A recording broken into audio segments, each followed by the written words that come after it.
नमस्कार. आज आपण मूग डाळ घालून मेथीची सुकी भाजीची रेसिपी बघूया. त्याकरिता आपल्याला काय काय साहित्य लागते ते आपण बघू. बघा, मी एक पाव मेथी घेतलेली आहे आणि मेथी करता मिरची घेतलेली आहे, लसूण घेतलेला आहे आणि जिरं हे आपण बारीक कुटून घ्यायचं आहे आपल्याला.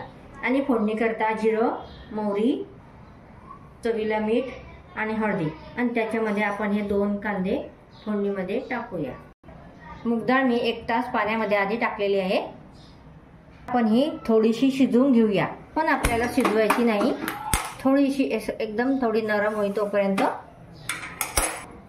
आता आपण डाळ शिजवायला ठेवली तोपर्यंत आपली ही मेथीची भाजी आपल्याला धुवून घ्यायची आहे.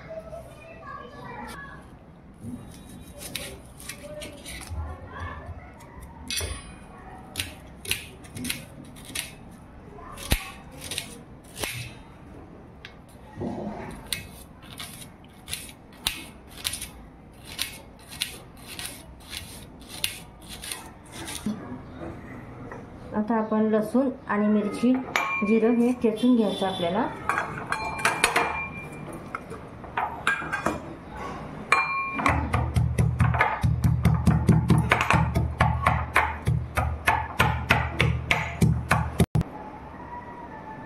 बघा, आता आपलं हे मिरची लसूण ठेचून झालेलं आहे. आता आपण फोडणी घालूया. आता आपण तेल टाकलेलं आहे मी आधीच. गॅस पेटवून घेऊया.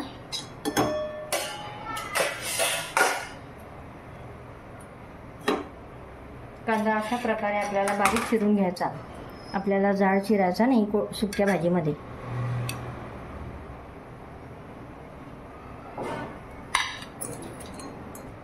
बघा, आपलं तेल गरम झालेलं आहे. आता आपण फोडणी घालू.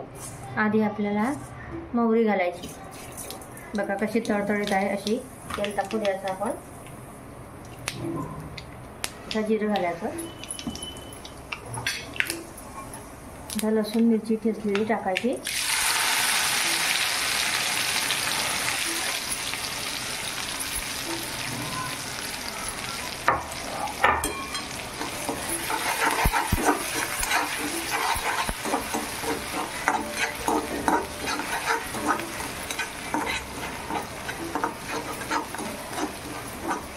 अशी मिरची, लसूण आणि मिरची ठेचून टाकली म्हणजे भाजीला खूप छान स्वाद येतो.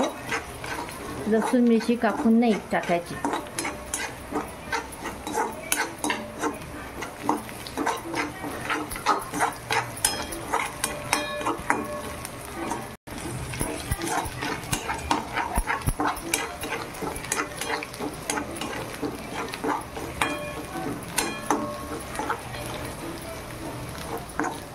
आपली डाळ शिजून झालेली आहे. आता आपण गॅस बंद करून घेऊया.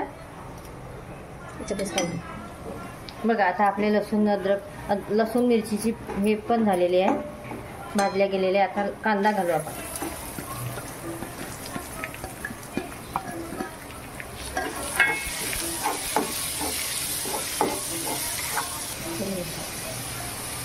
आपण आता चवीनुसार कांद्यामध्येच मीठ घालूया, कारण की कांदा चांगला मऊ शेकला जातो.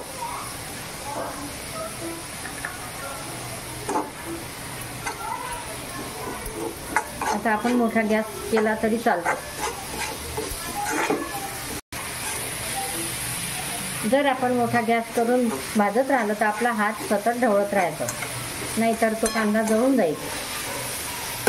बघा, आता आपला कांदा अशा प्रकारे भाजला गेला आहे.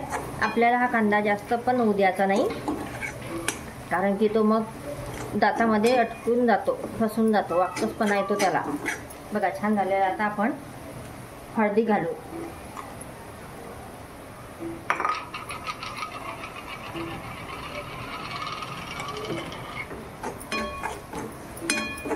आता आपण ही मेथीची भाजी घालूया.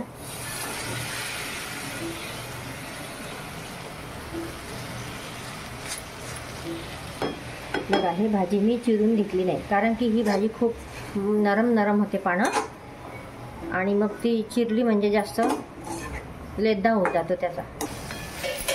बघा, आता मेथीची भाजी आपली छान झालेली आहे मऊ. आता आपण डाळ घालूया. बघा, डाळ पण छान नरम झालेली आहे.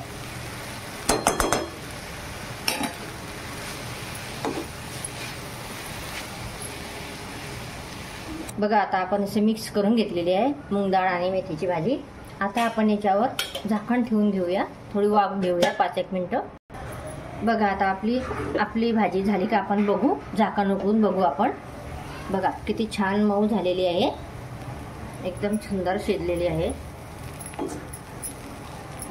आपण याच्यामध्ये शेंगदाण्याचं कूट घालायचं नाही. मी हे टाकलेलं आहे त्याच्यामध्ये मूग डाळ, आणि तुम्हाला आवडलं तर तुम्ही शेंगदाण्याचं कूट घालू शकता.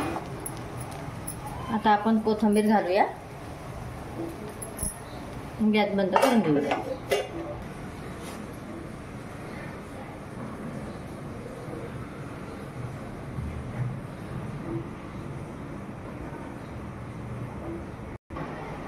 अशाच नवीन रेसिपी बघण्यासाठी तुम्ही माझ्या चॅनलला सबस्क्राईब करा. धन्यवाद.